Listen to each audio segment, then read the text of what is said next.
Marcus Aurelius is one of the most recognized Stoic philosophers in history. He ruled as Roman emperor from the year 161 to 180 AD and was the last ruler of a line subsequently known as the Five Good Emperors. Marcus Aurelius held one of the highest positions of power in the world at that time and dedicated his life to equity and justice, a fact made even more honorable since he had access to fulfill all his temptations and desires at will without any obstacle. During his time as king, Aurelius made time to write a series of autobiographical texts now known as the Meditations, which have become one of the most important texts within Stoic philosophy. In the Meditations, Aurelius offers guidelines on how to improve oneself, focusing primarily on adopting a cosmic perspective and critically analyzing the judgment you have of yourself and others. As the leader of a powerful empire that experienced multiple wars during his reign, Aurelius used his own Stoic philosophy to eliminate stress and become the most reliable and efficient leader he could possibly be. If this is your first time on my channel, I ask you to help me by subscribing and liking the video so I can continue creating more content like this in the future. Stoicism is an ancient and extremely influential philosophy that represents not just a theory, but also a deeply inspiring way of thinking and living. The Stoics firmly held that doing the right thing was the key to achieving individual happiness, and to do the right thing required solid judgment and clear, rational thinking. In this video, we will explain how you can cultivate a rational mind through 5 essential lessons, all based on the teachings. Lesson number 1. Embrace the virtues. To quote Marcus Aurelius, dig deep within yourself, for there is a fountain of goodness ready to gush forth if you persist in your search. A virtue can be understood as an excellence of character, or in simpler terms, morally correct behavior. This behavior benefits you, those around you, and also contributes to the common good. Stoicism embraces an interconnected ideology where everything and everyone shares a bond. Consequently, what serves the common good eventually benefits you as well. Therefore, the Stoics firmly believed that those in harmony with reason were the ones who dedicated themselves to broader well-being. In other words, they practiced the virtues. Conversely, the absence of virtuous conduct is attributed to ignorance, according to the Stoics. When life leads you toward unforeseen circumstances, virtues can be your guides, showing you the right path and keeping you centered. That is why people most enriched with virtue often radiate tranquility and composure.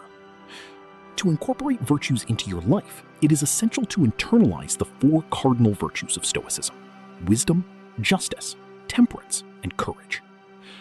From the Stoic perspective, wisdom involves discerning between good, bad, neutral, and everything in between.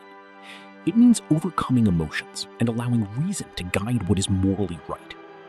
Faced with a dilemma, wisdom gives you the power to analyze both options with mental clarity. Next is justice, which is based on wisdom and represents a commitment to what is right and equitable for both oneself and others. The Stoics saw it as a duty toward oneself, others, and society as a whole. Courage, as the third virtue, empowers you to act even when you feel personal fear. It drives you to take action for the common good or to take on challenges despite uncertainties about the outcome. Courage does not imply the elimination of fear, desire, or anxiety, but rather a conscious decision to move forward, overcoming emotional barriers. Finally, temperance, also known as moderation, involves maintaining a balance between extremes. It is about exercising self-control, restraint, and discipline. Marcus Aurelius highlighted the human capacity for self-regulation, which distinguishes us from animals. Temperance prioritizes long-term well-being over momentary gratification. Let's take an everyday example: a bag of potato chips. Indulging in the whole bag may provide momentary pleasure, but puts your health and mood at risk. In this case, practicing temperance means stopping after a few bites. Wisdom is essential to determine the right amount before stopping. Stoicism classifies both things and actions into categories of goods, evils, and indifferences. Seeking good, avoiding evil, and accepting indifference according to personal preference are fundamental principles. Moving away from these virtues would be promoting evil, stealing, showing disrespect, acting recklessly, or refraining from doing good. Actions considered indifferent, such as taking a quiet walk, do not conform to these principles. These virtues offer more than just personal improvements. They foster a state of serenity and composure. Aligning your actions with these virtues ensures that you always move along the path of righteousness, guided by reason, and thus cultivate a tranquil mind. Lesson number 2. Embrace a broader perspective. In a concluding quote from Marcus Aurelius, he eloquently shares the wisdom of Plato. When you want to talk about people, it is better to take a panoramic view and see everything at once. Adopting a panoramic view is a vital aspect of achieving mental clarity amidst the hustle of life. Often, we find ourselves trapped in the thick of every problem and challenge, not understanding, as if we carried the weight of the world. Imagine being part of a small crowd. It might seem as if the whole city is choked by congestion.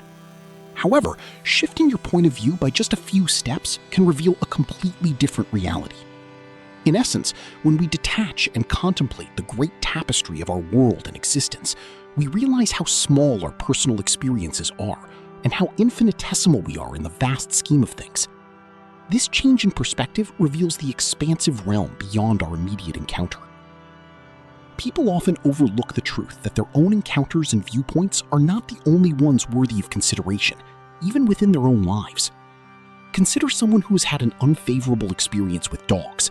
They might find it challenging to conceive that dogs could be beloved companions to others unless they deliberately acknowledge the possibility of diverse experiences. From time to time, it is essential to stop and ask yourself, what am I overlooking or not fully understanding? This practice of self-assessment has numerous advantages. Consider this situation. You must decide whether to stay in your current job or accept a position that has come up elsewhere. This choice can be overwhelming, especially if you are unsure whether one of the options will meet your goals. Although your current job gives you stability and you have reservations about the additional responsibilities a promotion would entail, the appeal of a better salary is tempting. It's easy to feel trapped in this dilemma. However, beneath the surface lies a wealth of unexplored opportunities. Have you considered venturing into a completely different field or exploring a side project that complements your current work? Perhaps immersing yourself in a passion to divert your focus from tasks you find less attractive. It is entirely plausible that numerous unexplored opportunities in life are escaping your awareness. Adopting a panoramic perspective rather than focusing solely on immediate concerns significantly aids in making informed decisions. Expanding your focus is not only valuable for determining priorities, but also for forming opinions and making comprehensive judgments. It is imperative to consider all aspects and possibilities within a given situation. Furthermore, stepping back implies temporarily distancing yourself from personal biases and viewpoints. Momentarily renouncing your desires can provide you with a fresh perspective, forcing you to reflect on those around you and your responsibilities toward them. In the midst of an intense moment, you might perceive an action like littering as trivial. However, when you stop and broaden your perspective to consider the world and the potential consequences if everyone acted the same way, the insignificance of your desire to litter becomes clearly evident compared to the well-being of the planet. As mentioned earlier, the Stoics firmly believed in the interconnectedness of everything in the world, postulating that the overall improvement of the world inherently contributes to personal well-being. Therefore, stepping back to embrace a global perspective rather than focusing only on your own life has immense importance. Faced with a decision, adversity, challenge, or transcendent change, you have the ability to ask yourself introspective questions, whether in the heat of the moment or later, perhaps during a walk outdoors or during a writing session, an activity that Marcus Aurelius particularly advocated. These questions give you the opportunity to delve into your thoughts and actions. You might believe that in the heat of emotion, discarding trash doesn't matter much, but by stepping back and reflecting on the totality of the world, considering the possibility that others might do it too, you realize the insignificance of your urge to litter compared to global well-being. As previously mentioned, the Stoics held that everything in the world is intertwined, and that the general improvement of the world also benefits your personal well-being. Therefore, stepping away and contemplating the world in its entirety, rather than just your life, acquires monumental importance. By adopting a global perspective, you will always have an overview that frees you from unnecessary limitations, prejudices, or doubts. Lesson number 3. Exercise the dichotomy of control. In the words of Marcus Aurelius, your power lies in your mind, not in external events. Recognize this, and you will find strength. The dichotomy of control is the distinction between what we can control and what we cannot. For example, the weather, traffic problems, or what others think about you are outside your control. But how you dress, what time you leave, and the kind of people you surround yourself with, those things you can control. So whenever you face a situation that makes you feel a certain way, ask yourself, what is in our hands to control? Everything we can control is a reason to act. What we cannot control, we must learn to accept and embrace without allowing it to affect us. A very important part of the dichotomy of control is amor fati, which translates as love of fate. When you embrace life and all the circumstances it brings you, you will always love life. You cannot escape fate or decide the circumstances that are outside your control, but you can choose to love your life, no matter what. If you find out you were rejected for a job you've wanted for years, you might think there is no redemption in such a situation. You wanted the job, you tried, and you failed. You couldn't pretend to love fate in a circumstance like this. However, this is a misunderstanding. Instead of seeing the fact that you didn't fulfill your ambition as purely negative, investigate what led to the negative outcome and use it to make a positive decision. Either you didn't get the job due to a failure on your part, in which case this is something you can control. You can work on those failings and try again when a similar opportunity arises in the future. Or the reason was an external factor, like nepotism or a personality clash with a hiring staff member. This was never in your control, meaning the opportunity never really existed, and it makes no sense to be angry about something that never existed. A part of accepting fate is distancing yourself from a fixed outcome and from external markers of success. If, for example, you want to be a writer and you measure your success by how many sales your book makes, then you are allowing your success to be controlled by the arbitrary book market of the moment. But if you choose to measure your success by how satisfied you are with your final product or by how much work you put into it, then you control your success. Undoubtedly, strive your hardest to achieve your goals, but keep in mind the possibility of not reaching them and accept it in advance. By focusing only on what we can control and committing to accepting what is not under our control just as it presents itself right out of the gate, we experience inner tranquility no matter what happens. Lesson number 4. Train your perception. Marcus Aurelius advises us, choose not to feel harmed, and you will not be. One of the great teachings of Stoicism is taking control of our perception. We are accustomed to judging everything we encounter. Every event we experience, every person we meet, everything receives a judgment. Good, bad, boring, fun, beautiful, ugly, etc. This practice, although unconscious, is exhausting and can negatively affect our lives. For example, rating every interaction on a particularly difficult day as terrible tints the day with an even more negative perspective. Labeling a party as boring becomes the narrative for that week. Often, we allow our emotions to influence our judgments, meaning these judgments are not completely rational. Furthermore, our tendency to judge every moment goes hand in hand with the overuse of metaphors and hyperbole, which exaggerates situations. If your partner leaves you, you might say your ex broke your heart instead of accepting the fact that their feelings changed. This way of speaking shapes our emotions. It is not the event itself that makes us feel bad, but how we choose to think about it, often unconsciously. The Stoics, on the other hand, encourage caution when evaluating everything you encounter and the actions you undertake. One way to be careful involves challenging your judgments, which essentially means looking beyond them. It is the ability to set aside your first impression and evaluate something through a more optimistic and reasonable lens. You might try to see that boring part of the party as an opportunity to explore a new place and meet some different people. Even if you later discover you didn't connect with anyone, you didn't go in with the expectation of negativity. Therefore, practicing restraint in judging everything solely based on your first impressions and emotions is the best path to training your perception of life. Whenever you have a formed opinion about something, try to question yourself. Is this logical? On what did I base my opinion? Is there a better or more positive way to interpret this? Marcus Aurelius emphasized that harms only exist if you perceive them as such. This implies that any difficult experience you have gone through seems more challenging and negative the more you perceive it that way. You have total control over how much certain situations affect you. The Stoics also encourage you to see anything negative as an opportunity or a source of good. As an exercise to cultivate a Stoic perspective, there is a challenge called turning the obstacle upside down. For example, when a new colleague is a slow learner and their mistakes affect the company's profits, you might feel frustration. This colleague becomes an obstacle to what you are trying to achieve: effectiveness, efficiency, and profit. However, this situation can also be an opportunity for good.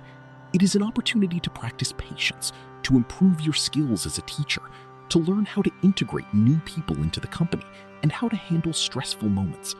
All these are skills that will be useful in the long run and should contribute to increasing long-term profits as well. On this topic, Marcus Aurelius famously said, "What obstructs action becomes the action. What stands in our way becomes the way." In summary, instead of judging everything in an exaggerated way, take the time to see things objectively as they are. You might realize that life is simpler and clearer than you thought. Every situation has a positive interpretation and a negative one. By adjusting your mindset accordingly, you will discover that past annoyances no longer affect you as much, and that you go through life with much greater ease. Lesson number 5. Learn to control your emotions. Marcus Aurelius advises us not to let our emotions override the reasoning of our mind. We must stop being hypocritical, self-centered, and irritable. Acting impulsively due to emotions often presents itself as a strong contrast to acting rationally, and this is not without reason. Nothing clouds our minds like our own emotions. Therefore, if you wish to maintain a clear mind at all times, one of the most crucial skills you must master is the ability to control your emotions. According to Marcus Aurelius, the emotion of anger in particular harms us more than it benefits us. Contrary to what many think, controlling your emotions does not imply suppressing them. When you experience intense anger, such as from betrayal, you cannot control that anger by denying its existence to yourself or others, or by pretending you are fine. It will remain there no matter how much you try to repress it. Instead, according to the Stoics, controlling emotions like anger is achieved by redirecting them. So when you are experiencing anger next time, ask yourself, what can you do with that anger? Yelling at the person who hurt you might seem tempting, but will it help diminish your pain or improve your situation? Will it help the person who betrayed you to become better? In short, think about what you were tempted to do, and then ask yourself if it is useful. If it is not, find ways to express your emotions that are useful. Perhaps you can get better results by talking calmly with the person who hurt you, explaining your feelings and trying to see their point of view. You could also write in a journal, engage in physical exercise, lose yourself in a video game, or anything else that can help you release your anger. Another example would be anxiety or fear. You cannot simply smother these feelings, but you can channel them in another direction. Instead of allowing anxiety to paralyze you, you can use it as a personal challenge, as a drive to take the actions that make you feel anxious and acknowledge its presence throughout the process. Imagine you feel too much fear to ask your boss for a raise. For many, this fear becomes a reason to avoid taking that action, and then let themselves be defeated by their anxiety. Others might move forward and see their anxiety as an obstacle to be suppressed and ignored. However, neither of these perspectives has to be the only option. Instead, your fear is something that can be expressed healthily and perhaps even end up being useful. For example, this fear makes you think about everything that could go wrong, which leads you to consider all the possible questions your boss might ask, all the counter-arguments you might receive. In this way, you can prepare for them and form a plan for every possible scenario. But more importantly, fear provides positive motivation to move forward, to challenge yourself and grow as a person, to prove to yourself that you can do it, not despite your fear, but partly because of it. In that scenario, you can be aware of the anxiety throughout the entire process and think how incredible it is that you are trying anyway. When you can skillfully redirect intense emotions, you will become a serene person regardless of circumstances, and your emotions will never affect your ability to think clearly and make intelligent decisions.